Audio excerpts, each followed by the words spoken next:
இங்க விஜய்க்குமே அவங்க ஃப்ரெண்டு மூலமா கால் வருது. இந்த மாதிரி வந்து குமரனோட காம்படிஷன் நடக்க போகுது அப்படின்னு சொல்லிட்டு.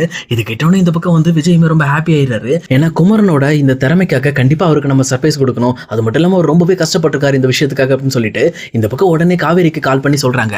இதை கேட்ட காவேரியும் உடனே கங்கா கிட்ட சொல்லி வீட்டில் இருக்கலாம் ரெடி ஆகுங்க, இன்னைக்கு வந்து நம்ம மாமாவோட ஃபங்க்ஷன் இருக்கு, அவர் வீட்டில் போய் சொல்லிட்டு போனதுக்கு அப்புறம் எப்பவும் எதுவுமே கண்டுக்காத மாதிரி கேஷுவலா இருங்க, நம்ம அவருக்கு போய் சர்ப்ரைஸ் கொடுத்தலாம் அப்படின்னு சொல்லி ஒரு பக்காவான பிளானோட இருக்காங்க.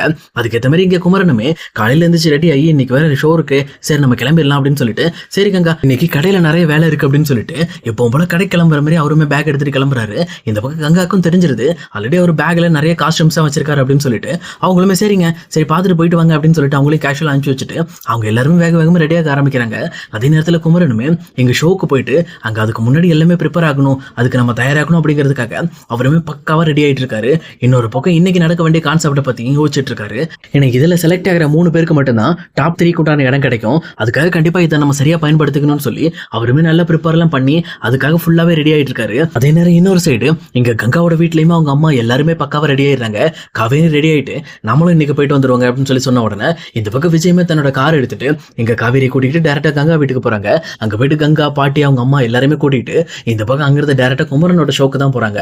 அங்க குமரனுமே பேக் ஹேண்ட்ல இருந்து இந்த ஷோக்காக ப்ரிப்பேர் பண்ணிக்கிட்டு இருக்காரு. ஆனா அதே நேரம் விஜயமே இருந்துகிட்டு தன்னோட இன்ஃபுளுன்ஸை பயன்படுத்தி இந்த பக்கம் இவங்களுக்குன்னு மெயினான சீட்டை புக் பண்றாரு. சொல்ல போனா இங்க நம்ம குமரனோட ஆடிஷனுக்காக தான் வந்திருக்கோம், அதனால நம்மளோட பணத்தை செலவு பண்ணாலும் பரவாயில்லன்னு சொல்லி குமரனுக்காக இந்த பக்கம் வந்து விஜயமே இறங்கி தரமா செஞ்சுக்கிட்டு இருக்காரு. அதுக்கேற்ற மாதிரி மெயினான சீட் எல்லாம் பிடிச்சி இவங்க எல்லாம் லைனா பக்காவா உட்காந்துறாங்க. அதுக்கேற்ற மாதிரி நிறைய காம்படிஷன் நடந்துகிட்டு இருக்கு. ஃபர்ஸ்ட் அந்த டாப் 10ல இருக்கிறவங்களுக்கு 10ல இருந்து ஆரம்பிக்கிறாங்க. இதே நேரம் குமரனோட காம்படிஷன் தான் லாஸ்டா நடக்கும் போல இருக்கு. இந்த பக்கம் எல்லாருமே வந்து ஒன்னொன்னா பெர்ஃபார்ம் பண்ணிட்டு இருக்காங்க. இதெல்லாம் பார்த்துட்டு இந்த பக்கம் ஸ்டேஜ்ல இருக்கிறவங்க ஜட்ஜஸ்லாம் பக்காவான கமெண்ட்ஸையும் அதே நேரத்தில் நீங்க பண்ணது சரியில்லை அப்படின்னு சொல்லி நிறைய பேருக்கு வந்து பேட் கமெண்ட்டையும் கொடுத்துட்டு இருக்காங்க. இதெல்லாம் பார்த்துட்டு இருக்க கங்காவுக்குமே கொஞ்சம் பயமா தான் இருக்கு. சொல்லப்போனா குமரன் இந்த ஒரு நிலைமைக்காக தான் இந்த ஒரு இடத்துக்கு வர்றதுக்காக தான் ரொம்பவே கஷ்டப்பட்டிருப்பாங்க. இங்க வந்து இது சொதப்பிடக்கூடாது, எல்லாமே நல்லபடியா முடியணும் அப்படிங்கிறதுக்காக அவங்களுமே பக்காவா பண்ணியிருப்பாங்க. அதே நேரத்தில் இன்னொரு பக்கம் இங்க குமரனுமே அந்த கான்செப்டுக்கு ரெடி ஆகி அவருமே எப்பவுமே நடிக்கிற அந்த பொண்ணோட சேர்ந்து இந்த பக்கம் வராரு. அதே நேரத்தில் அந்த பொண்ணு கூட சேம் டைலாக் இல்லாம கொஞ்சம் டிஃப்ரெண்டான டைலாக் அந்த பொண்ணை வந்து இந்த மாதிரி ஹர்ட் பண்ற மாதிரி ஒரு டைலாக் பேசணும் அப்படின்ற மாதிரி சொல்றாங்க. உடனே இந்த பக்கம் குமரனுமே டைலாக்லாம் பக்காவா டெலிவரி பண்றாரு. ஆனா அதே நேரத்தில் அந்த பொண்ணுமே இங்க குமரன்ட்ட பேசிட்டு டக்குன்னு ரிவர்ஸ் வர்றப்போ டப்புன்னு ஸ்லிப் ஆயிடுது. ஸ்லிப் ஆகி கீழே விழுந்துடுறாங்க. இதை பார்த்தோன்னே இங்க குமரனோட கான்செப்டே டோட்டலா முடிஞ்சிருது. உடனே இதை பார்த்தோன்னே இந்த பக்கம் குமரனுமே சாரி சார் இந்த மாதிரி அவங்க கீழே விழுந்துட்டாங்க அப்படின்னு சொல்லி டக்குன்னு அந்த பொண்ணையுமே தூக்குறாங்க. ஆனா அங்க இருக்கிற ஒரு ஜட்ஜுமே என்னப்பா இது இந்த மாதிரி பக்காவா ஸ்கிரீன் பிளே பண்ணலான்னு வந்திருக்கீங்க, இங்க வந்துட்டு நீங்க தடுமாறிட்டு இருக்கீங்க அப்படின்னு சொல்லிட்டு எங்க குமரனுக்குமே பேட் கமெண்ட் கொடுக்க ஆரம்பிக்கிறாங்க. ஆனா இதை பார்த்துட்டு இருக்க குமரனுமே சார் இல்ல சார் இது சின்ன மிஸ்டேக் ஆயிடுச்சு, ஒன்றும் பிரச்சனை இல்லை சார், எங்களுக்கு இன்னொரு சான்ஸ் கொடுங்க, நான் இதை கரெக்டாக பண்ணிடுறோம் அப்படின்னு சொல்லிட்டு கேட்குறாங்க. உடனே இது கேட்டோன்னே இன்னொரு ஜட்ஜுமே என்ன குமரன் ஒவ்வொரு இடத்துல வந்து நீங்க செகண்ட் சான்ஸ் கேட்டுட்டு இருக்கீங்க, இதெல்லாம் வந்து நடக்கிற வாய்ப்பா, சொல்லப்போனா ஏன் இப்படி பண்றீங்க அப்படின்னு சொல்லிட்டு இந்த பக்கம் குமரனுமே வந்து பயங்கரமா திட்டிக்கிட்டு இருக்காங்க. அதே நேரத்தில் இங்க குமரனுமே என்ன பண்றதே தெரியாம அந்த பொண்ணையும் பார்த்துட்டு இருக்காங்க. அந்த பொண்ணுமே என்ன மன்னிச்சிருங்கண்ணா தெரியாம ஸ்லிப் ஆயிடுச்சு அப்படின்னு சொல்லிட்டு அவங்களுமே குமரன்ட்ட மன்னிப்பு கேட்டுட்டு இருக்காங்க. அப்ப இதெல்லாம் பார்த்துட்டு இருக்க விஜயுமே சரி இதுக்கு மேல நம்ம சும்மா இருந்தா நல்லா இருக்காது அப்படின்னு சொல்லிட்டு டேரக்டா அந்த ஜட்ஜு கிட்டயுமே போயிட்டு சார் இங்க பாருங்க அது வந்து அவர் தான் கான்செப்ட்ல வந்து கலந்துகிட்டு இருக்காரு, அந்த பொண்ணு தெரியாம ஸ்லிப் ஆகி விழுந்துட்டாங்க, இதுக்கு எப்படி அவங்க பொறுப்பாவாங்க அப்படின்னு சொல்லி இந்த பக்கம் அவருமே அந்த ஜட்ஜ் கிட்ட பேச ஆரம்பிக்கிறாங்க. அப்போ அந்த ஜட்ஜுமே சார் நீங்க சொல்றது உண்மைதான் சார், பட் இருந்தாலும் ஒரு கான்செப்ட் அப்படிங்கிறது 2 பேரும் வந்து கோரியோகிராஃப் பண்ணி தான் இங்க வரணும், சொல்லப்போனா அவங்க ஏற்கனவே இந்த கான்செப்ட்லாம் பண்ணி பார்த்துருப்பாங்க, இங்க வந்து ஸ்லிப் ஆகுது அப்படின்னா ஒருத்தர் தப்பு பண்ணாலும் அது 2 பேருக்கும் சேர்ந்து தான் சார் பாதிக்கும் அப்படின்னு சொல்லி சொல்றாங்க.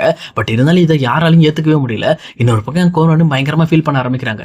இந்த மாதிரி குமரன் ஃபீல் பண்ணிட்டு இருக்கிறத பார்த்துட்டு இங்க கங்காவுமே பயங்கரமா ஃபீல் பண்ணி ஐயோ போச்சு சரி நான் வந்த நேரம் எப்படி ஆகணும் அப்படின்னு சொல்லிட்டு ரொம்பவே ஃபீல் பண்ணி அவங்களுமே ஆள ஆரம்பிக்கிறாங்க. இதை பார்த்துட்டு இருக்க காவேரியுமே இங்க பாருக்கா தேவலாம் அழுதுகிட்டு இருக்காட, அப்படிலாம் ஒன்றும் ஆகாது, அதான் விஜய் போயிருக்காருல கண்டிப்பா நல்லா பேசி அவருக்கு உண்டான முடிவை இன்னொரு சான்ஸ் வந்து வாங்கி கொடுப்பாங்க அப்படின்னு சொல்லி சொல்றாங்க. இதுக்கேற்ற மாதிரி இந்த பக்கம் விஜயுமே சார் நீங்க பண்றதெல்லாம் ரொம்ப தப்பா இருக்குன்னு சொல்லி இந்த பக்கம் அவங்களும் பேச ஆரம்பிக்கிறாங்க. அதே நேரத்தில் அந்த ஆடிஷனுக்கு கலந்துக்க வந்தவங்க கூட சார் இது உண்மையிலுமே தப்பா இருக்கு சார், அவர் மேல எந்த ஒரு தப்பும் கிடையாது, அவர் பர்ஃபெக்டா தான் பெர்ஃபார்ம் பண்ணாரு அப்படின்னு சொல்லி இந்த பக்கம் குமரனுக்கு சப்போர்ட் பண்ணிட்டு இருக்காங்க. இதை பார்த்தோன்னே இந்த பக்கம் ஜட்ஜுக்கும் வேற வழியே இல்லை, சரி சார் உங்களுக்கு இன்னொரு சான்ஸ் தரேன் அப்படின்னு சொல்லிட்டு அதே ரீடேக் எடுக்க சொல்றாங்க. இதை பார்த்தோன்னே இந்த பக்கம் வந்து குமரனுமே பயங்கரமா பெர்ஃபார்ம் பண்ண ஆரம்பிக்கிறாரு. அந்த பொண்ணுமே தெளிவா குமரனோட ஆக்டிங் ஏற்ற மாதிரி அவங்களுமே சும்மா சூப்பரா நடிக்க ஆரம்பிக்கிறாங்க. இதை பார்த்துட்டு அந்த ஸ்டேஜ்ல இருக்க எல்லாருமே இதுதான் பக்காவா இருக்கு அப்படின்னு சொல்லி பயங்கரமா கை தட்டி ஆரவாரம் பண்ணிட்டு இருக்காங்க. அந்த கான்செப்ட் முடிஞ்சதுக்கு அப்புறம் அந்த ஜட்ஜுமே இப்பதான் நீங்க தெளிவா பண்ணிருக்கீங்க அப்படின்னு சொல்லி இந்த பக்கம் குமரனுக்கு ஸ்கோர் போடுறாங்க. போட்டது மட்டும் இல்லாம இந்த பக்கம் பரவாயில்ல நீங்க உண்மையுமே ரொம்பவே கிரேட்டா பண்ணிருக்கீங்க அப்படின்னு சொல்லி இந்த பக்கம் எல்லாருமே பாராட்டிட்டு இருக்காங்க. அதே நேரம் இங்க குமரன் பெர்ஃபார்ம் பண்ணி முடிச்சதுக்கு அப்புறம் அங்க வந்து ஹோஸ்ட்டுமே சார் பரவாயில்ல சார் நீங்க வர வர ரொம்ப இம்ப்ரூவ் ஆயிட்டு இருக்கீங்க, எனக்கு தெரிஞ்ச அடுத்த கதை எனக்கு நீங்க தான் அப்படின்னு சொல்லி பாராட்டிக்கிட்டு இருக்காங்க. இதெல்லாம் கீழே இருந்து இருந்து பார்த்துட்டு இருக்க கங்காவும் காவேரியும் பயங்கரமா ஃபீல் பண்ணிட்டு இருக்காங்க. அதே நேரம் இங்க கங்கா பயங்கரமா ஃபீல் பண்ணி அழுதுகிட்டு இருக்காங்க. இந்த மாதிரி என் வீட்டுக்காரர் எந்த அளவுக்கு பெர்ஃபார்ம் பண்ணிருக்காரு அப்படின்னு சொல்லி இங்க குமரன் நினைச்சு பயங்கரமா பெருமைப்பட்டு இருக்காங்க.